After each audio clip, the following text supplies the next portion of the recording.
Bienvenue à l'épisode numéro 7 d'Exponentiel Podcast.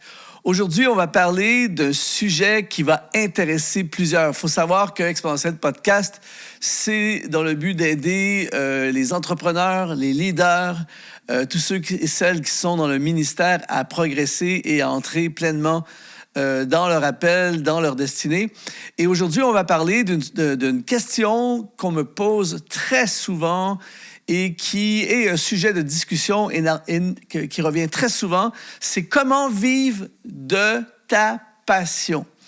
Il y a beaucoup de gens qui veulent aller dans le ministère. Il y a beaucoup de gens qui veulent démarrer leur projet. Il y a beaucoup de gens qui ont des rêves dans leur cœur. Mais la grande question, comment on fait pour monétiser notre projet afin de pouvoir en vivre? Bienvenue sur Exponentiel Podcast. Viens découvrir avec nous les secrets et les stratégies pour atteindre les sommets de ta vie. C'est parti! Je veux annoncer une très bonne nouvelle en commençant ce podcast aujourd'hui. J'aimerais dire à quelqu'un, c'est possible. C'est possible de vivre de notre passion, de faire dans la vie quelque chose qui nous passionne, mais non seulement de le faire, mais d'en vivre également, que notre passion devienne notre source de gagne-pain qui nous permettent d'en vivre. D'ailleurs, s'il y a des gens qui veulent aller plus loin après ce podcast, eh bien, j'ai créé une formation gratuite qui s'appelle « Comment devenir ton propre patron » cette année. Ça s'adresse particulièrement aux entrepreneurs ou tous ceux qui veulent démarrer un projet. Alors, ceux qui écoutent ce podcast en audio, vous allez dans la description du podcast et le lien sera là pour télécharger, pour avoir accès à cette formation. Et si tu regardes en vidéo, eh bien, dans la description de la vidéo, il y a également le premier lien qui va apparaître. C'est l'accès à cette masterclass « Comment devenir ton propre patron cette année ». C'est possible de vivre de sa passion. Je fais partie de ces personnes qui ont décidé, il y a pas mal longtemps maintenant, que servir Dieu serait la chose principale dans ma vie. Servir Dieu, c'est ma passion. Faire l'œuvre de Dieu, c'est ma passion. Aider les gens, c'est ma passion. Encourager, former, coacher, développer, gagner des gens pour le royaume de Dieu, c'est vraiment le but de ma vie, c'est ma passion. Et j'ai réussi très rapidement, au départ, j'ai réussi à monétiser, à vivre de cette passion. Et je n'ai plus jamais eu à retourner par la suite dans le salariat ou pour trouver un emploi quelconque. Ma passion a financé ma vie. Et alors aujourd'hui, je veux regarder avec toi, on va regarder ensemble des clés, des éléments des clés précises qui vont te permettre, toi aussi, de réaliser ton rêve, de vivre de ta passion. Et j'ai hâte d'entendre les témoignages des personnes qui auront expérimenté ce privilège. Je le considère comme un privilège. Lorsque tu as une passion dans ton cœur et que tu en vis, tu n'as pas besoin d'être riche, absolument pas besoin d'être riche. Mais juste le fait de gagner ta vie à faire ce qui te passionne, moi, je crois que c'est l'un des plus grands privilèges qui existent sur cette terre. J'aime beaucoup cette phrase de John Maxwell qui dit « Dans la vie, on devrait faire quelque chose qu'on aime tellement faire qu'on le ferait gratuitement, mais qu'on finit par tellement bien faire que les gens nous payent pour le faire. » Et ça, pour moi, c'est une définition du succès, c'est une définition d'une vie vraiment extraordinaire. Et aujourd'hui, je veux t'aider à ce que toi aussi, tu puisses vivre de ta passion. Alors, on va regarder ensemble à quelques points qui sont essentiels et qui vont, si tu les appliques, je ne sais pas combien de temps, je ne peux pas te dire combien de temps ça va te prendre pour le réaliser, mais je peux t'assurer que si tu suis les paramètres qu'on va regarder ensemble aujourd'hui, je peux t'assurer qu'éventuellement, et le plus tôt sera le mieux, tu vivras de ta passion. Le premier point, la première chose qui va permettre que tu vives de ta passion, c'est la passion doit être accompagnée d'un don. Si tu retournes, si tu as la chance d'écouter l'épisode numéro 2, je parle un peu de ça. C'est-à-dire que j'encourage les gens à miser en premier, avant de miser sur leur passion, à miser sur leur don. C'est-à-dire qu'il y a des gens qui ont une passion, mais ils n'ont pas le don. Et j'avais utilisé dans l'épisode numéro 2 l'exemple un exemple que j'utilise souvent, c'est la chanteuse qui veut chanter. Dans les églises, il y a toujours une chanteuse qui veut chanter, mais qui n'a pas nécessairement le talent pour bien chanter. Et ça peut être un chanteur aussi, et on peut voir ça dans différentes sphères, mais il y a des gens qui sont passionnés pour le chant, qui pourraient chanter jour et nuit et qui voudraient tellement gagner leur vie à chanter, mais la vérité, il faut avoir un moment, en anglais on appelle ça self-awareness, prise de conscience de qu'est-ce qu'on est et de qu'est-ce qu'on n'est pas. Et si tu n'as pas le don, eh bien, je suis désolé, mais ça ne pourra pas arriver. Ça va être extrêmement difficile de monétiser quelque chose qui te passionne. Et il y a des passions qu'on a. Par exemple, moi, je suis passionné, j'aime énormément le vélo, mais il est évident que je ne serai jamais un cycliste professionnel. Je pourrais être passionné, disons qu'à 16-18 ans, j'aurais été passionné pour le basketball et que j'aurais voulu devenir un joueur de la NBA, eh bien, avec ma taille, les chances étaient très, très minimes. Même si j'avais une méga passion, les chances étaient très, très faibles que je devienne un joueur professionnel de la NBA. Alors, la première chose que tu dois, la première chose que tu dois considérer, est-ce que le don est connecté, accompagné, est-ce que ma passion est accompagnée d'un don? Et tu n'as pas besoin d'être le meilleur au monde. Tu n'as pas besoin d'être la meilleure chanteuse au monde. Tu n'as pas besoin d'être le meilleur cuisinier au monde, le meilleur pasteur, le meilleur prédicateur au monde pour pouvoir vivre de ta passion. Mais il doit y avoir à la base un don parce que tes dons auront toujours plus de puissance que ta passion. Il y a des gens qui ont un don, malheureusement, n'ont pas de passion, ils ne feront pas grand-chose avec leur don. Mais même quelqu'un, écoute bien ceci, c'est violent, mais je vais le dire quand même, quelqu'un qui a un don sans passion va aller quand même plus loin que quelqu'un qui a une passion sans don. C'est-à-dire que si quelqu'un, par exemple, a un don pour cuisiner, mais que ça ne l'intéresse pas vraiment, bien, il va quand même réussir à se trouver un boulot comme cuisinier, alors que l'autre qui a une passion énorme, mais qui n'a pas de don, lui, va galérer. Alors, c'est important d'avoir un moment de prise de conscience et de dire, OK, j'ai une passion pour la prédication, j'ai une passion pour la musique, j'ai une passion, peu importe c'est quoi, mais est-ce qu'il y a à la base un don? Et même si tu n'es pas le meilleur, ça se développe. On peut progresser, mais il doit y avoir une prise de conscience et ma passion doit être accompagnée d'un don. Sinon, ça va être un truc que je vais faire dans mes temps libres et comme un loisir, mais ça ne pourra pas nécessairement être un gagne-pain. À moins de connecter ça au point numéro 2. Pour vivre de sa passion, numéro 2, c'est détermine l'écosystème de ta passion. Et ça, c'est vraiment important et ça va te permettre, écoute bien ceci, ça va te permettre d'accélérer l'accès à gagner ta vie dans ta passion. Pourquoi? Je ne laisse pas t'expliquer c'est quoi l'écosystème de ta passion. L'écosystème de ta passion, c'est tout ce qui est autour de ta passion, qui n'est pas nécessairement spécifiquement, de façon focalisée parfaitement ce que tu voudrais faire, mais c'est dans l'écosystème. On va prendre encore l'exemple de la chanteuse. Par exemple, la chanteuse, elle, ce qu'elle voudrait vraiment faire, ce qui est son rêve, ce qui est sa passion, c'est de monter sur l'estrade et de chanter devant les foules et les gens sont touchés, les gens apprécient, les gens achètent sa musique, tout ça. Ça, c'est vraiment la passion ultime. Mais parfois, avant que ça arrive, si tu attends ça pour monétiser ta passion, ça peut être très long.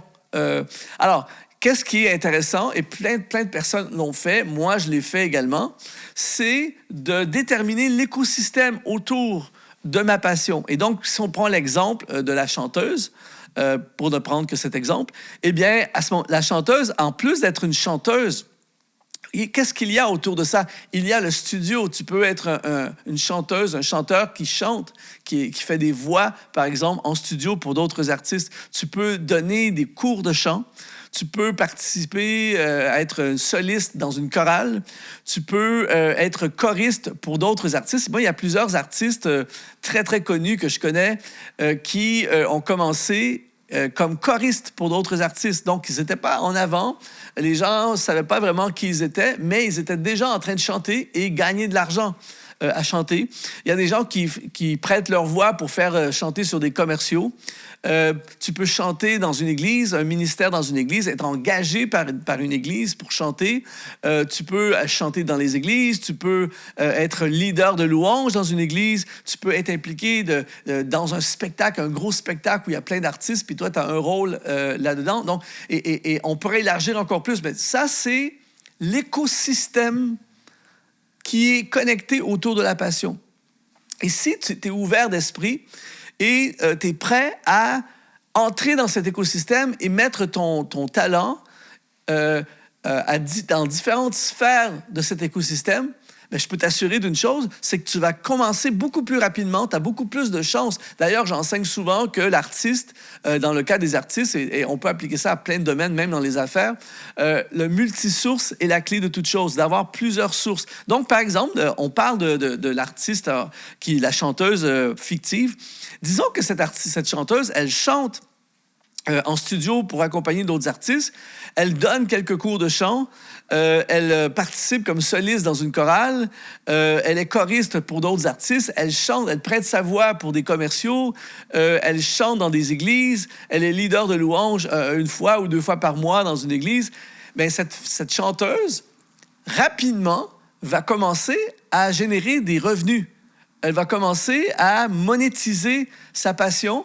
Et plus rapidement qu'on peut le penser, elle peut se retrouver à vivre de sa passion. Elle ne sera peut-être pas tout de suite la chanteuse internationale qui fait le tour du monde, mais peut-être qu'elle ne le sera jamais. Mais elle va pouvoir vivre de sa passion au lieu d'aller travailler dans un restaurant ou travailler dans un bureau, faire autre chose qui ne l'intéresse pas vraiment pour pouvoir vivre. Alors, détermine, peu importe c'est quoi le domaine dans lequel tu es passionné, fais la liste, détermine l'écosystème de ce domaine et commence à t'ouvrir à cette possibilité. Moi, je l'ai vécu, par exemple, quand j'ai commencé dans mon ministère, j'ai fait des concerts, j'ai fait des albums, j'ai fait des tournées, j'ai participé et été impliqué dans l'église locale, j'ai prêché dans l'église locale, j'étais responsable des jeunes, j'ai prêché à différents endroits, j'ai donné des séminaires, j'ai fait des formations, j'ai écrit des livres, plein de choses qui n'étaient pas une chose précise, mais toutes ces choses étaient et sont encore dans l'écosystème de ma passion. Et toutes ces choses mises ensemble, dès le départ, ont permis que très, très rapidement, très jeune, j'ai pu commencer à vivre de ma passion. Et c'est absolument extraordinaire. D'ailleurs, je viens si tu écoutes ce podcast au moment où il est lancé, j'ai créé une formation en ligne qui s'appelle « Comment lancer ton ministère cette année » où je vais vraiment en détail, où je donne un plan précis de comment on peut lancer notre ministère et commencer dès cette année. Alors, si ça t'intéresse, eh bien, dans la description du podcast ou dans la description de la vidéo, il y aura le lien qui va te conduire vers cette formation. Mais c'est possible. Je veux vraiment aujourd'hui activer dans l'esprit, dans ton cœur, cette pensée qu'il est possible de vivre de ta passion. La troisième chose qui va te permettre de vivre de ta passion, c'est deviens un expert dans ton domaine. Ça, c'est une des clés qui assure, écoute bien ce que je te dis là, ça assure que tu vas vivre de ta passion si tu deviens un expert dans ton domaine.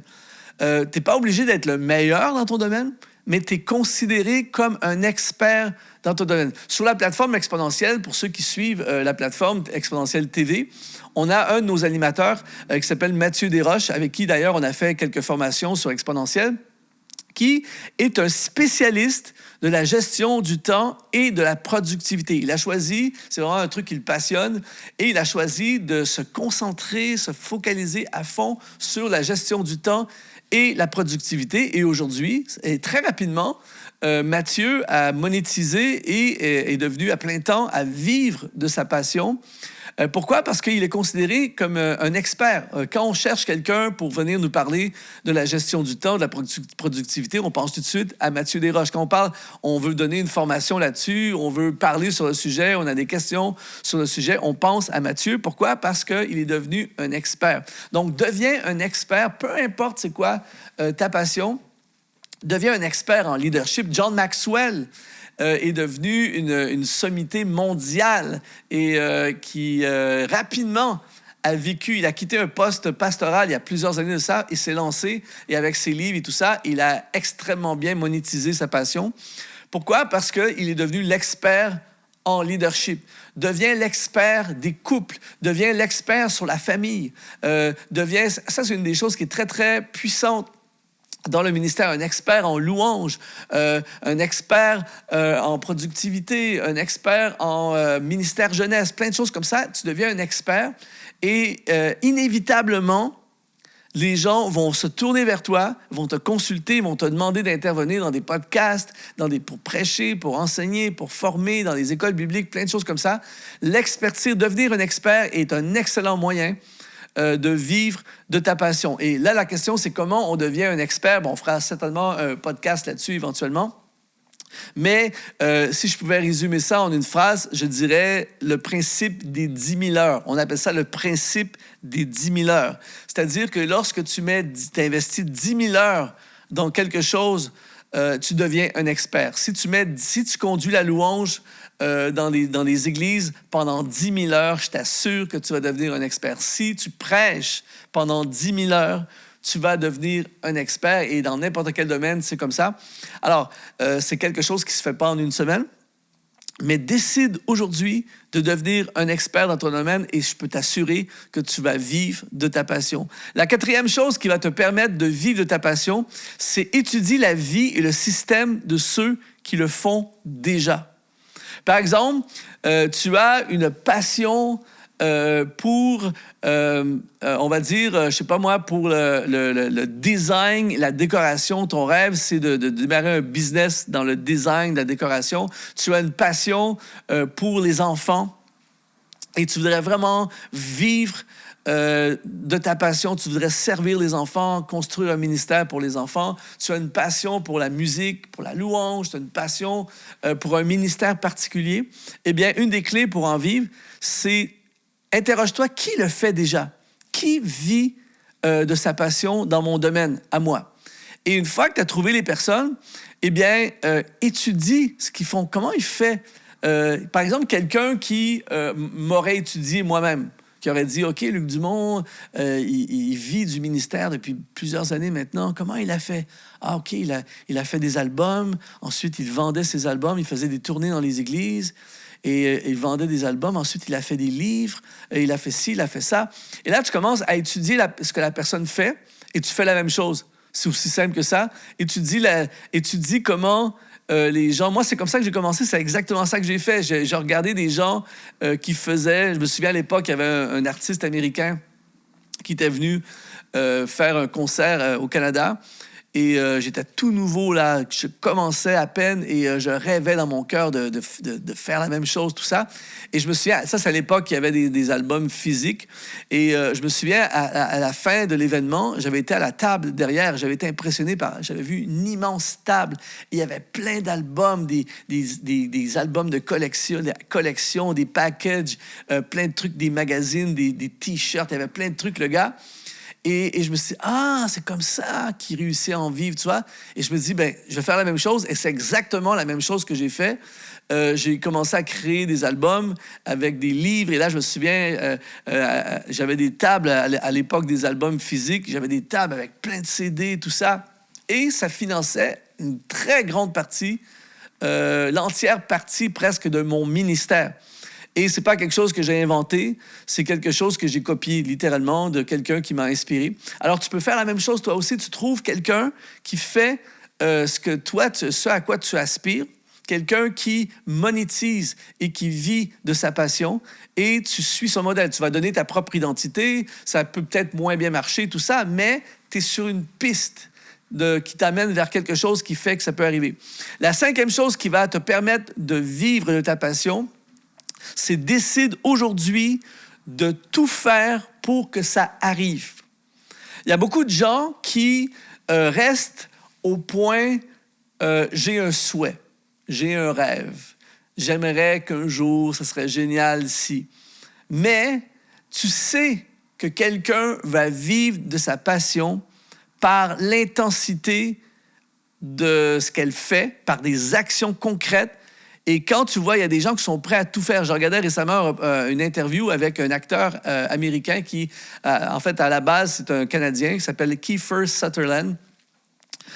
Et il expliquait dans l'interview que lorsqu'il a commencé, même si son père est un acteur, Donald Sutherland, un acteur connu, lui, il est commencé quand même à partir de zéro. Et il raconte, il vivait à Toronto, au Canada. Il est parti avec sa voiture à Hollywood, en Californie, avec le rêve de devenir acteur. Et pendant des semaines et des semaines et des mois, il a dormi dans sa voiture parce qu'il n'avait pas d'argent.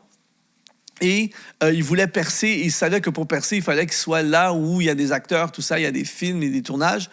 Et donc, un gars comme ça, c'est pas assuré à 100% qu'il va réussir, mais tu dis, il est prêt à tout faire pour que ça arrive. Je me souviens, moi, quand le temps est venu que j'aille à l'école biblique, moi, à l'âge de 16 ans, je me suis acheté une voiture tout de suite. C'était mon rêve ultime d'avoir une voiture, tout ça. Et quand l'école biblique est arrivée 1 an ou 2 après, j'avais pas les moyens financiers pour y aller, mais pour moi, c'était pas négociable. L'école biblique était ma priorité pour aller dans le ministère. Et je me souviens, j'ai vendu ma voiture et j'ai commencé à prendre le bus pour aller à l'école biblique. Et j'ai vendu ma voiture et ça a payé ma première année de cours. Et aujourd'hui, je regarde ça et je me dis, je suis certain que si je suis allé dans le ministère et j'ai commencé à vivre de ma passion, c'est parce que pour moi, peu importe ce qu'il faut faire, on va le faire parce qu'on veut que ça arrive. Alors, si toi, aujourd'hui, tu as une passion dans ton cœur de vivre, tu veux vivre de ton ministère, tu veux vivre de ta musique, tu veux vivre de tes livres, tu veux vivre de ton business, tu veux vivre de la mission, de peu importe ce qui brûle dans ton cœur, eh bien, décide aujourd'hui de tout faire ce qui est nécessaire pour que ça arrive et je t'assure que quelque chose va arriver. La sixième chose qui va permettre que tu vives de ta passion, c'est garde un lifestyle minimaliste. Et je parle particulièrement, surtout quand on commence. Il y a plein de gens qui ne peuvent pas réaliser leur passion parce qu'ils ont trop de choses à payer, trop de factures à payer, ou ils ont un lifestyle qui est extrêmement difficile à maintenir. Et ça, j'ai vu ça souvent. Moi, j'ai vu des gens qui veulent se lancer dans le ministère, mais ils ont une maison, 2 autos, un bateau, 2 voyages par année, plein de choses, plein d'engagements financiers qui les empêchent de réaliser ce rêve. Et j'ai vu d'autres personnes qui voulaient tellement vivre de leur passion qui ont, en anglais, on dit downsize, qui ont downsizé leur lifestyle pour que ça puisse se réaliser. Ils voulaient tellement en vivre qu'ils ont dit on va vivre dans une maison plus petite, on va vendre la maison, pendant 2 ans, on va vivre dans un appartement, on va vendre une des 2 autos, peu importe c'est quoi, mais on va minimaliser notre vie pour que notre vie coûte le moins cher possible pour qu'on puisse vivre de notre passion. Et je peux t'assurer que c'est mieux, tu vas être plus heureux de vivre un lifestyle plus minimaliste, mais être dans ta passion et vivre de ta passion que d'avoir toutes les possessions inimaginables, mais d'être complètement en dehors de ta passion, de ce que tu voudrais vraiment faire avec ta vie. Si tu as le choix, je t'assure que les gens qui vivent de leur passion sont beaucoup plus heureux que ceux qui ont des possessions, mais qui sont loin de leur passion. Alors, je ne sais pas dans quel état tu es aujourd'hui, mais des fois, c'est peut-être la chose qui t'empêche. Et si tu as l'intention, éventuellement, de te lancer dans ta passion, fais des décisions aujourd'hui. Déjà, ne laisse pas les choses matérielles t'empêcher d'entrer dans ta passion. Et la 7e chose qui va te permettre de vivre de ta passion, C'est un principe que j'enseigne depuis plusieurs années. J'ai même fait une vidéo au complet là-dessus sur YouTube que tu peux te voir sur notre chaîne Exponentielle TV. C'est rêve grand et commence petit. Il y a des gens qui veulent vivre leur passion, ils veulent tout de suite avoir un business avec 10 employés et le gros truc. Il y a des gens qui veulent démarrer une église, démarrer un ministère, puis ils veulent vivre comme leur pasteur, que ça fait 25 ans qu'il est dans le ministère. C'est pas comme ça que ça fonctionne. Et tes chances d'en vivre comme ça sont faibles. Tu vas te décourager. Mais rêve grand, commence petit. Moi, par exemple, j'ai commencé 1 jour par semaine. Au début, j'avais un emploi à plein temps. J'ai coupé à 4 jours. Et 1 jour par semaine, je recevais un salaire de l'Église. Et donc, là, j'ai commencé à vivre tranquillement, partiellement, de ma passion. C'est pas complet, mais ça commence comme ça. Et là, tu rêves grand. Tu as un grand rêve, mais tu commences petit. Tu commences là où tu es. Tu commences avec ce que tu as. Tu commences avec l'expérience que tu as. Et l'idée, c'est de prendre ce que tu as et de l'amener à son plein potentiel. Et je t'assure, une fois que tu es rentré dans... L'idée, c'est de rentrer dans le système, de commencer à générer des revenus de ton business. Même si ton business, au début, ne peut pas financer au complet ta vie, mais disons que ton business paye ta voiture. Disons que ton business paye ton loyer. Ton business paye une partie de ta vie. Bien, c'est un départ. Et là, tu vas voir, ça va commencer à te motiver de plus en plus. Et au lieu de tout quitter du jour au lendemain, de zéro à tout, eh bien, tu vas évoluer. J'ai remarqué qu'avec Dieu, c'est souvent une de ses façons de fonctionner.